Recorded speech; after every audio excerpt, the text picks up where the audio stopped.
Hey, good people, it's me, Dr. D, and I am in the hot seat today.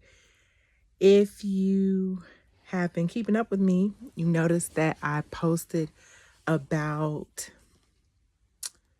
what was your defining moment.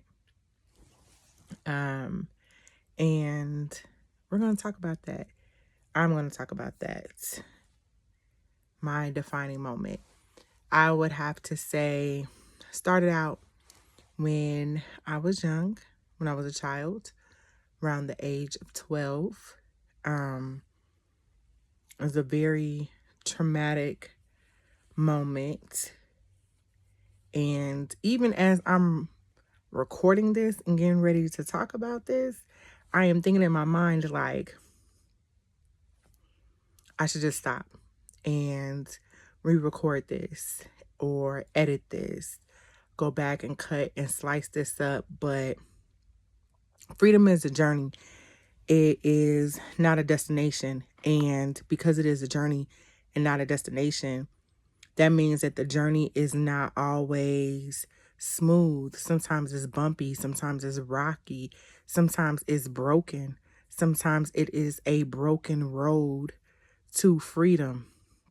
And so I am making the conscious decision and choice not to do that in this moment, because as we are on this journey to freedom together, I am not going to edit.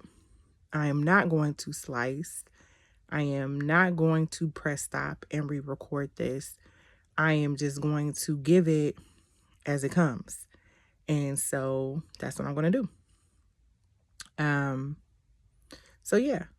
So I was 12 and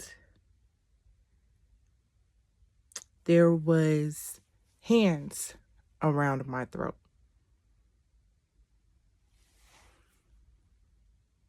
Squeezing very ever so tightly.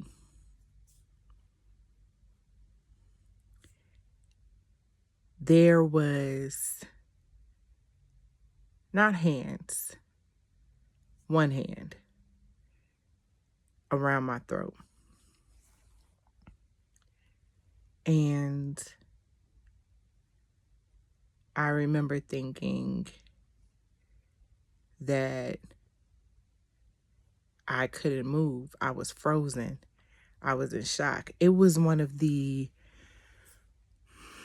most traumatic, worst experiences of my life. It was the defining experience of my life, which reappeared in my life as an adult. Because as an adult,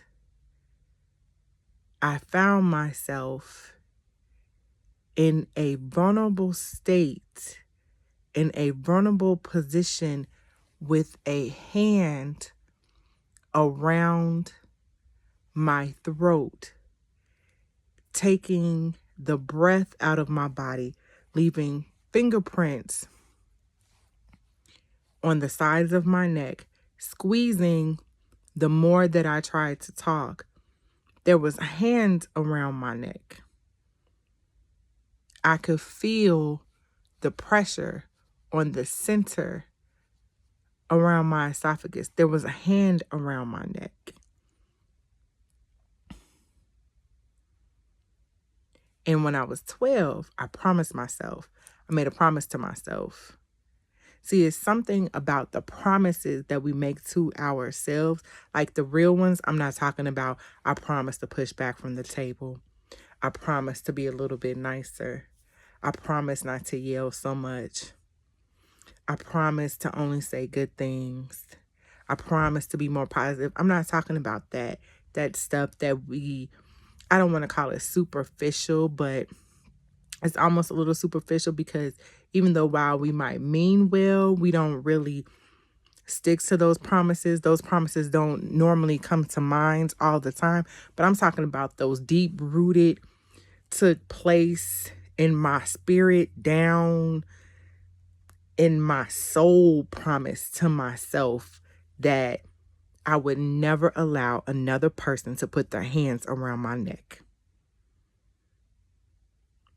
So when I found myself in that situation as an adult,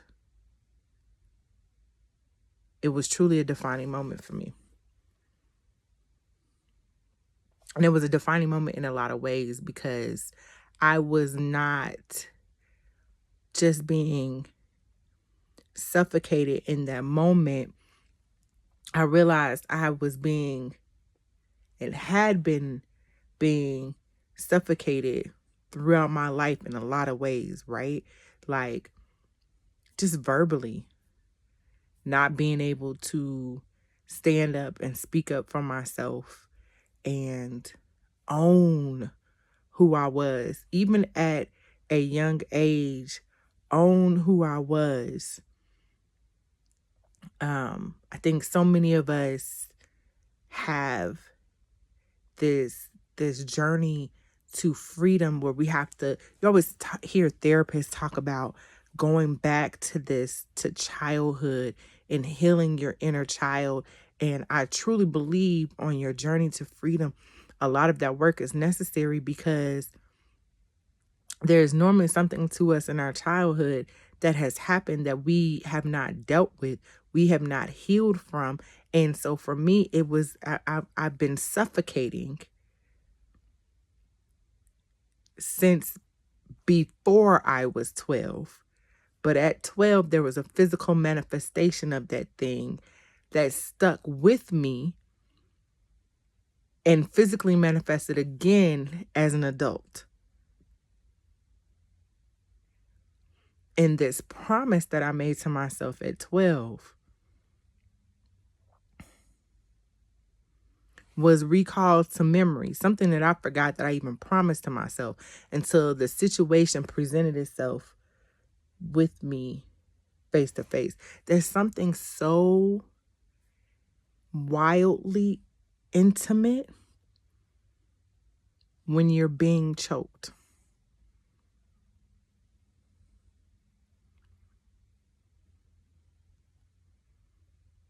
There's something very wildly intimate about being choked.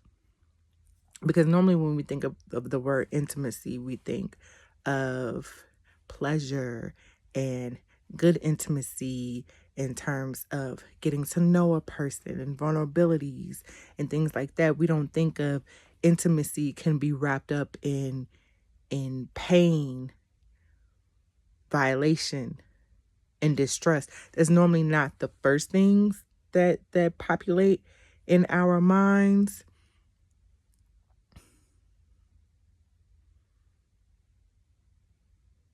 But for me, it was for a very long time, because the life, and while I obviously I survived it, right? Like I'm here.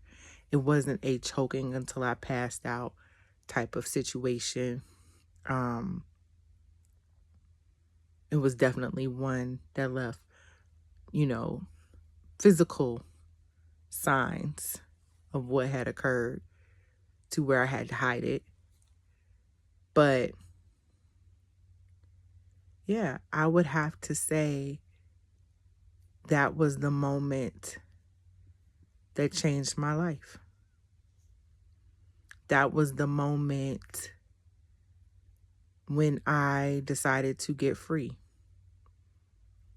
That was the moment. And it took a long time to get where I am today in this journey of freedom. And man, where there's some baby steps, but that defining moment that catapults you is so meaningful. And I'm not even sure if everybody's defining, I'm not, let me say this. I'm not saying everybody's defining moment is like this catastrophic thing, because I don't know. I don't know what your defining moment is. I just know that my defining moment was traumatic, And it was something based in a promise that I made to myself. My defining moment was based on a promise that I made to myself that I had forgotten that I made to myself. And it wasn't recalled to memory. I didn't recollect it until it began to happen to me again in real time, until I had a flashback, until it was deja vu for me. And I was like, how did I end up here again? Until I felt 12 again, until I felt like I had no control, until I just was frozen.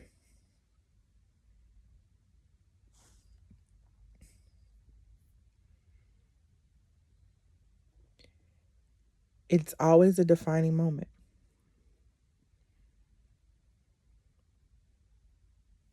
My defining moment of being silenced,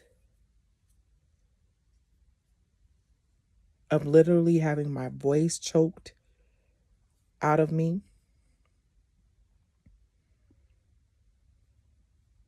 metaphorically, physically, emotionally, spiritually, all of that occurring at once,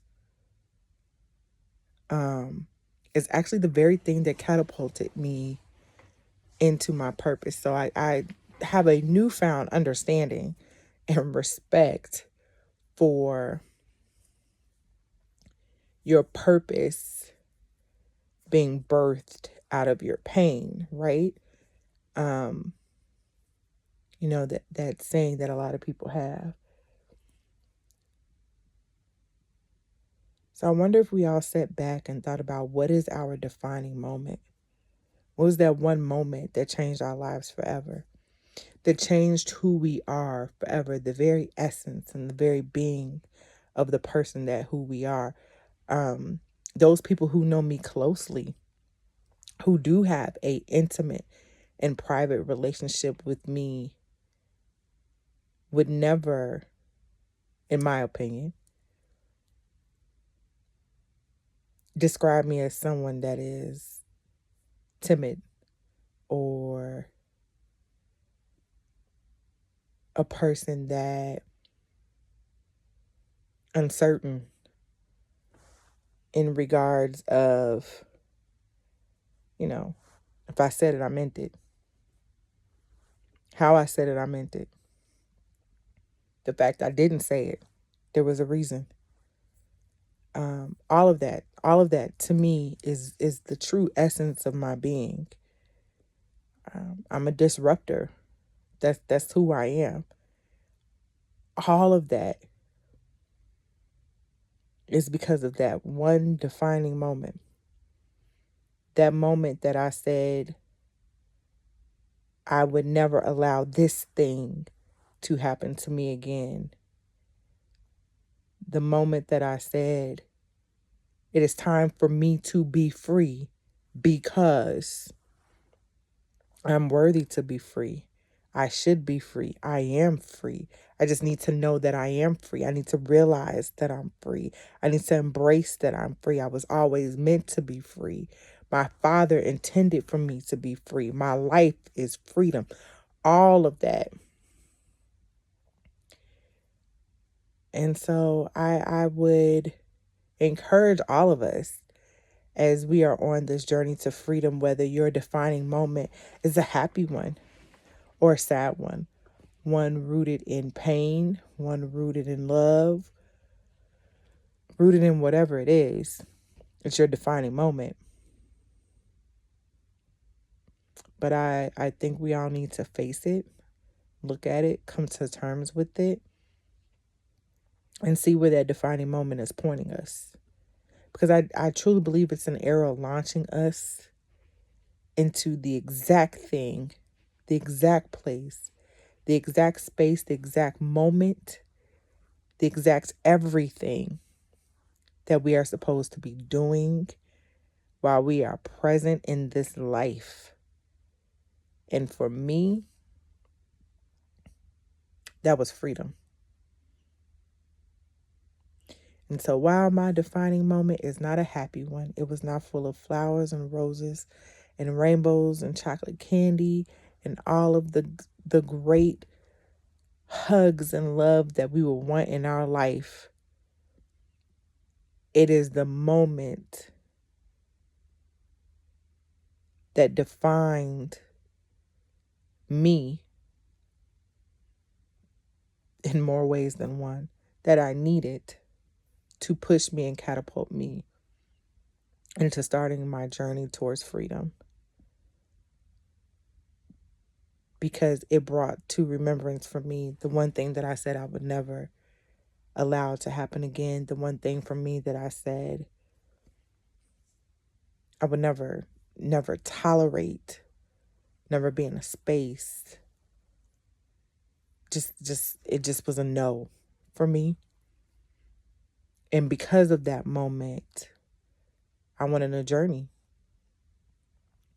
that has been filled with beauty, pain, love, respect, ambition, all the things.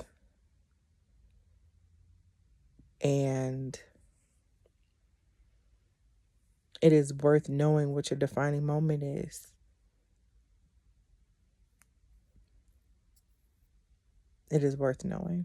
So, now that I've shared my defining moment with you, I hope that you all would take a moment and think about what your defining moment is for you, and sit with it and know that whatever it is, no matter how big or small, that you deserve to be free, and that freedom is a journey. It is not a destination. So let's go together. I love you. Mwah.